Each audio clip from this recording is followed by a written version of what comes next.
Radio city 91.1 கேட்டுட்டு இருக்கீங்க. Radio city சக்தி கூட.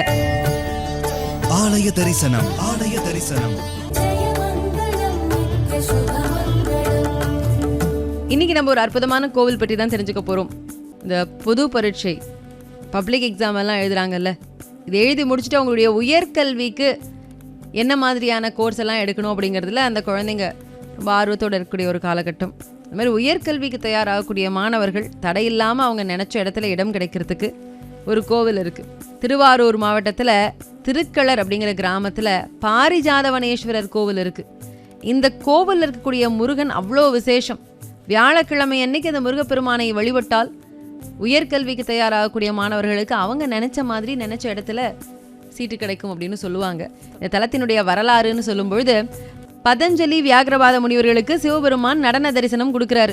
இது தெரிஞ்சுக்கிட்ட துர்வாசர் நானும் நடனத்தை பார்க்கணும்னு நினச்சி சிவபூஜை பண்ணுறார். ஒரு வனத்தில் பாரிஜாத மரங்களெல்லாம் நட்டு வைக்கிறார். தேவலோக தச்சரான விஸ்வகர்மா மூலமாக சிவன் கோவில் அமைச்சு வழிபாடும் செய்கிறாரு. அவருடைய பக்தியை ஏற்றுக்கிட்ட சிவன் நடன காட்சி கொடுக்குறாரு. அந்த நடனத்தை களரின்னு சொல்லுவாங்க. அதனால் இந்த ஊர் திருக்களரின்னு சொல்லப்பட்டதாம். அதுக்கப்புறமா திருக்களர்னு மாறிச்சாம். சுவாமி அம்மன் சன்னதிகள் கிழக்கு நோக்கி இருக்குங்க. அம்பாளுக்கு அமிர்தவல்லின்னு பேர். இளங்கொம்பனாள் அப்படின்னு இன்னொரு பெயரும் உண்டு. இங்கே இருக்கக்கூடிய தீர்த்தம் துர்வாச தீர்த்தம்னு சொல்லுவாங்க. இந்த கோவிலினுடைய வரலாறு என்னன்னு தெரிஞ்சுக்கிட்டோம் இல்லையா? இங்கே படிப்புக்குன்னு ஒரு வழிபாடு பண்ணுறாங்க. துர்வாசருக்கு சிவனுக்குரிய நமசிவாயங்கிற மந்திரம் உபதேசித்த சண்முகர், அதாவது முருகன், இங்கே தனி சன்னதியில் வீற்றிருக்காரு. 6 முகங்கள் 12 கைகளோடு இருக்கக்கூடிய இவர் குரு அம்சமாக இருக்கார். வள்ளி தெய்வானை இங்கே கிடையாது. அதனால் உயர்கல்விக்கு தடையில்லாமல் இடம் கிடைக்கணும் அப்படின்னு நினைக்கிறவங்க வியாழக்கிழமை அன்னைக்கு இவருக்கு பூஜை பண்ணுறாங்க. அப்படி செய்யும் பொழுது உயர்கல்வியில் நிச்சயமாக அவங்க நினைத்தபடி இடம் கிடைக்கும் அப்படிங்கிற ஒரு நம்பிக்கை இருக்குது. இந்த தலத்தினுடைய சிறப்புன்னு சொல்லும் பொழுது, நடராஜர் பிரம்ம தாண்டவ கோலத்திலையும் எதிர்க்க துர்வாசர் கைகூப்பிய நிலையிலையும் நம்ம பார்க்க முடியும். இங்கே முதல் கும்பாபிஷேகத்தை துர்வாசர் தான் நடத்தியிருக்காராம். பராசரர், காலவ முனிவர் இவங்கெல்லாம் பாரிஜாதவனேஸ்வரரை வழிபட்டு நற்கதி அடைந்தார்கள்னு சொல்லுவாங்க.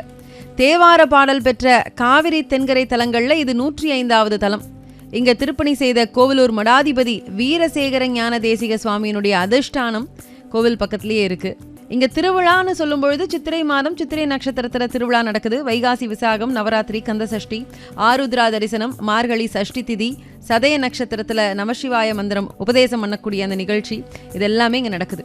இது எங்கே இருக்குது அப்படின்னா, மன்னார்குடி திருத்துறைப்பூண்டி சாலையில் 21 கிலோமீட்டர் தூரத்தில் அமைஞ்சிருக்கு இந்த திருக்களருங்கிற கிராமத்தில் இருக்கிற பாரிஜாதவனேஸ்வரர் திருக்கோவில். கல்வி அப்படிங்கிறது ஒருத்தருக்கு ரொம்ப ரொம்ப முக்கியமான ஒரு விஷயம் இல்லையா?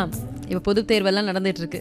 தேர்வெல்லாம் முடிஞ்சு உயர்கல்விக்காக அந்த மாணவர்கள் போகும்பொழுது தான் நினைத்த அந்த வகுப்புலையோ அல்லது அந்த குரூப்னு சொல்லுவாங்கல்ல, அது மாதிரி அவங்க நினச்ச குரூப்லேயோ அல்லது அவங்க நினச்ச காலேஜ்லேயோ இடம் கிடைக்கிறதுக்கு ஒரு கோவில் இருக்குது. அங்கே போய் வழிபட்டால் அவங்க நினச்ச மாதிரி உயர்கல்வியை அவங்க பெற முடியும்னு சொல்லுவாங்க. அந்த கோவிலை பற்றி தான் பேசினோம்.